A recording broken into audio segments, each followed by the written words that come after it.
Gentleman,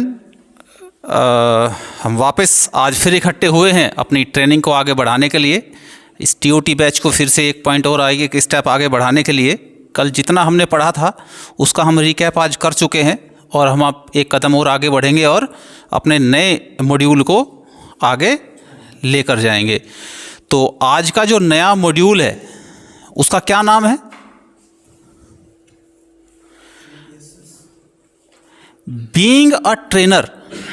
अब आप क्या होने वाले हैं? इस कोर्स के बाद, असेसमेंट के बाद आप क्या होने वाले हैं? ट्रेनर होने वाले हैं। अब तक जो भी आपने अपनी ड्यूटीज़ की हैं आप उससे एक लेवल अप होने वाले हैं। ये बात हम पहले कर चुके हैं, है ना?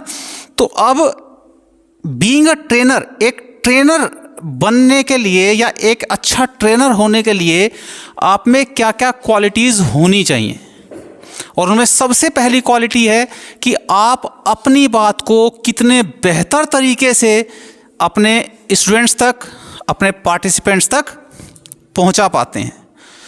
उन सब बातों को पहुंचाने का, सिखाने का, सीखने का अलग अलग तरीका है। हर माहौल में, हर भाषा में, हर सब्जेक्ट में, हर सेशन में सब कुछ अलग अलग तरह से होता है। क्या हर एक सेक्टर के लिए, मैं उदाहरण लेता हूँ, एक एग्रीकल्चर सेक्टर है और एक हम कर रहे हैं सिक्योरिटी सेक्टर। अगर हम दोनों में ट्रेनिंग दे रहे हैं तो क्या दोनों में डिलीवरी मेथड और दोनों में बिल्कुल सेम हो सकते हैं? क्या एक ही तरीके से दोनों चीज़ों को सिखाया जा सकता है? नहीं सिखाया जाता। तो हम इसमें सिक्योरिटी सेक्टर में आज हम समझेंगे deliver training and facilitate learning.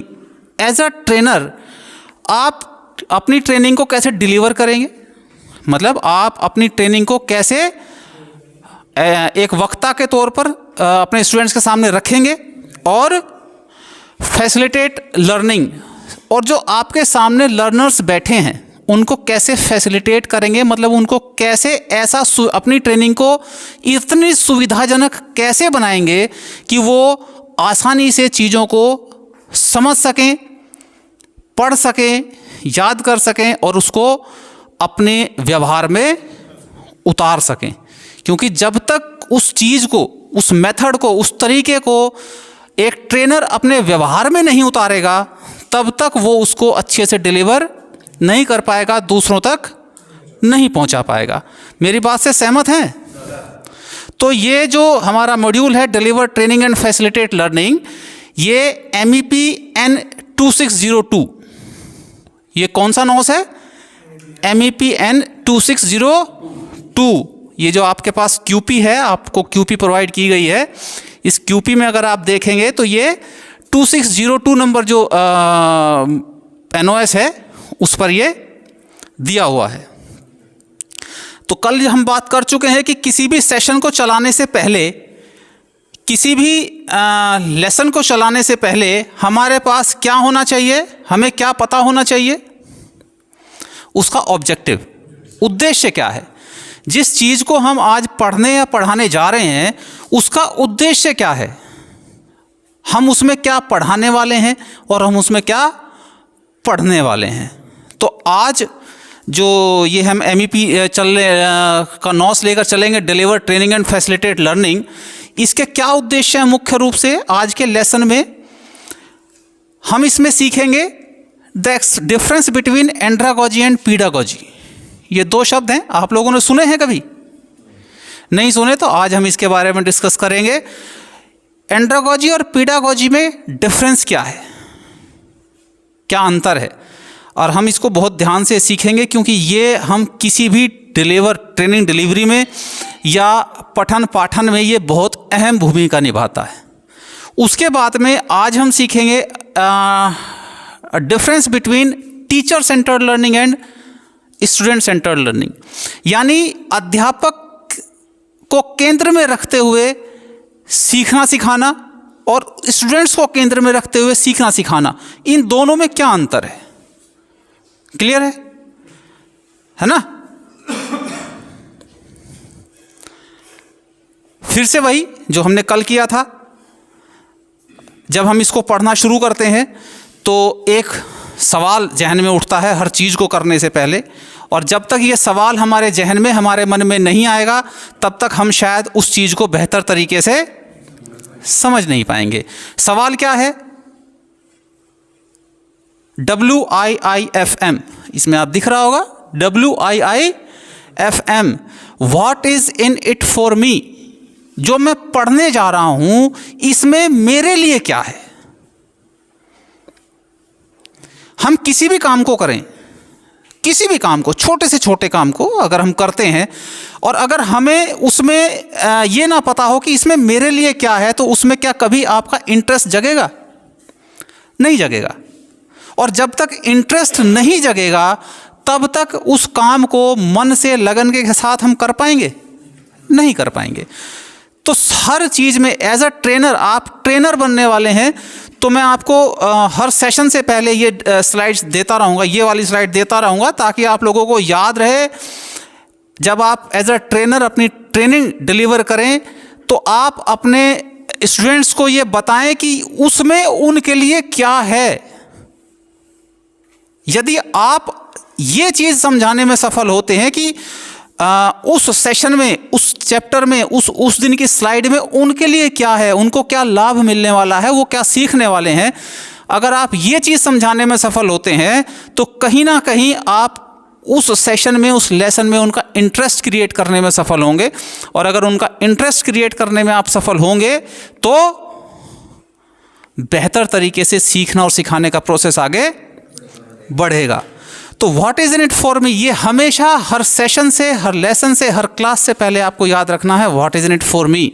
और हम अगर आज का बात लेके चलें, deliver training and facilitate learning, अगर हम इसको लेके चलें तो मैं आप लोगों से पूछता हूं कि इसमें आपके लिए क्या है, ऐसा क्या है जो आपको इसको सीखना जरूरी है, इसको पढ़ना जरूरी है, कोई बता पाएगा?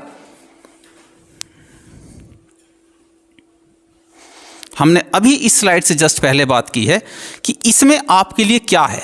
अभी आप क्या होने वाले हैं? ट्रेनर। तो एज अ ट्रेनर इसमें आपके लिए क्या है? मैंने अभी बताया था कि इसमें आपको वो मेथड सीखेंगे, हम वो तरीके सीखेंगे जिससे हम बेहतर से बेहतर तरीके से अपने स्टूडेंट्स तक अपनी बात पहुंचा सकें। वो चाहे हम ऑनलाइन ट्रेनिंग कर रहे हों, चाहे वो हम ब्लेंडेड ट्रेनिंग कर रहे हों, चाहे हम ऑन द साइट जाके ट्रेनिंग दे रहे हों। लेकिन ब्लेंडेड ट्रेनिंग क्या होती है?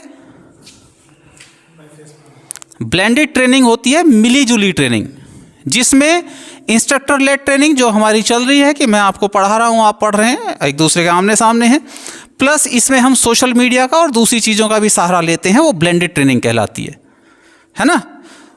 तो आगे बढ़ते हैं। Difference between andragogy and pedagogy. तो एंड्रागोजी क्या है?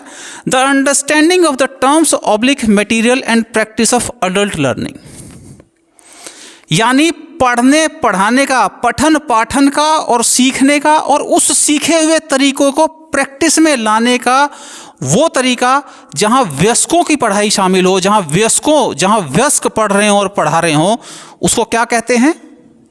एंड्रागोजी। मतलब वयस्कों की जो पढ़ाई होती है, जहां एक उम्र के बाद, एक कॉलेज लाइफ के बाद जब हम कुछ एक्सपीरियंस लोग हो जाते हैं, हमारे जीवन के अनुभव हमारे साथ आ जाते हैं, है ना, उस समय जब हम कुछ पढ़ते हैं, पठन पाठन की क्रिया होती है, वो क्या कहलाती है? एंड्रागोजी। वहीं बात करेंगे पीडागोजी की। तो पीडागोजी क्या है?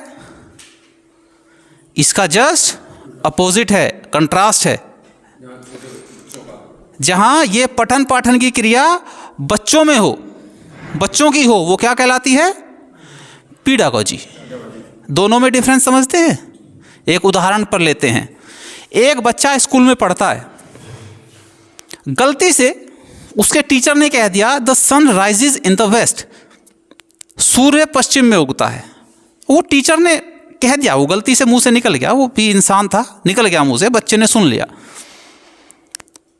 वही बच्चा जब घर में आता है और वो the sun rises in the west पढ़ता है, और उसकी मम्मी या उसके फादर उसको बोलते हैं कि बेटा ये गलत है, the sun rises in the east, ये सही है, तो उसमें क्या होता है? हाँ, वहाँ पर वो बच्चा अड़ जाता है कि नहीं, मेरी मैडम ने, मेरे टीचर ने बताया है ये वेस्ट है तो यही सही है। मतलब उसका एक अंधविश्वास अपने टीचर में होता है, जो उसका टीचर कहता है वो उसको बहुत ही श्रद्धा के साथ अपना लेता है और कहीं ना कहीं सीखने का प्रोसेस बहुत आसान हो जाता है। लेकिन वहीं इसके उल्टा हम चलें, एंड्रोगॉजी में जाएं, तो अगर ये बात किसी वयस्क को बताई जाए तो वो इसको वहीं का वहीं डिनाई कर देगा। कारण क्या है? कारण ये है कि वयस्कों की पढ़ाई में उन वयस्कों के अपने अनुभव साथ होते हैं, पूरे जीवन के अनुभव, जो उन्होंने काम किया है उसका अनुभव, जो उन्होंने पीछे पढ़ा है उसका अनुभव, वो सारे अनुभव उनके साथ चलते हैं। और एक क्लास में जितने लोग बैठे हैं सबके अलग अलग प्रकार के अनुभव होते हैं, हर पॉइंट पर अलग अलग विचार हो सकते हैं। तो ऐसी स्थिति में अलग अलग मेथडोलॉजी यूज़ करनी होती हैं, अपनानी होती हैं, ताकि हम उन वयस्कों को एक मत ला सकें, उनको अपनी बात डिलीवर कर सकें, उनको अपनी बात समझा सकें। तो एंड्रोगॉजी और पीडागॉजी दोनों में अंतर समझ में आया?